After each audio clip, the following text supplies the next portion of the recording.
This story seems totally made up until you review the police report, because the police officially kind of confirm much of what the family claims to be true about their haunting experience. And if that doesn't convince you, there's actually a movie adaptation called Veronica on Netflix, and they claim this is true too. So let's see what you think. In 1992, a police station in Madrid, Spain received a frantic phone call from Maximo Gutierrez claiming that he and his wife were being attacked by tall, shadowy figures. The responding officer didn't believe his initial claims, but decided to check it out in case it was an actual home invasion. There were no signs of forced entry, no signs of theft. In fact, the police noted that at first, the house was eerily quiet. They called the Gutierrezes back inside to talk to them now that, the house was safe. I'm air quoting. But as soon as they sit down to talk to them, they hear a loud bang out on the porch. The police described it as sounding like a large boulder falling and rolling along the ground. They run out to investigate, but nothing is there. As they stand there puzzled, one of the officers yells, "Duck!" just as an armoire door swings open violently, narrowly missing an officer's head. At this point, they think this could be some sort of prank, and they check the armoire. They're looking all over the place. There doesn't seem to be any strings or any way that this could be a prank. There's no one around. At this point, a couple of the officers decide that this is just too much for them, and they want to wait outside.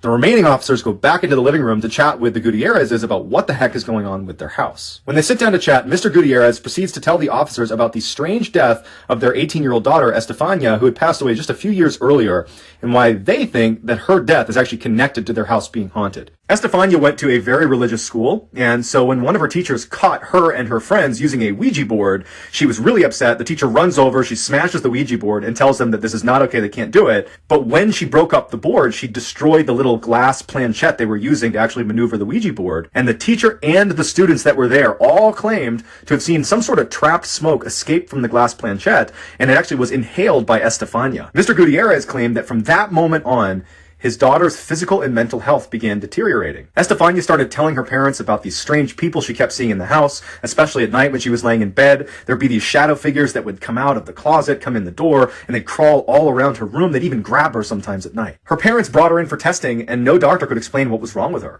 And so without a diagnosis, the parents had to watch in horror as their daughter's condition just deteriorated dramatically until finally she just suddenly died in her bed one night, and there was no official cause of death. Shortly after she passed away, her parents started to notice strange things happening in their house, and they believe that is when the haunting actually began. As the parents are divulging this information to the police, they all hear screams and banging coming from Estefania's room. The police actually physically jump up out of their chairs, they're so frightened. The police and the father make their way over to the bedroom, they open it up, and inside, no one's in there, even though the screaming continues. The crucifix that normally was mounted to the wall was in the middle of the floor.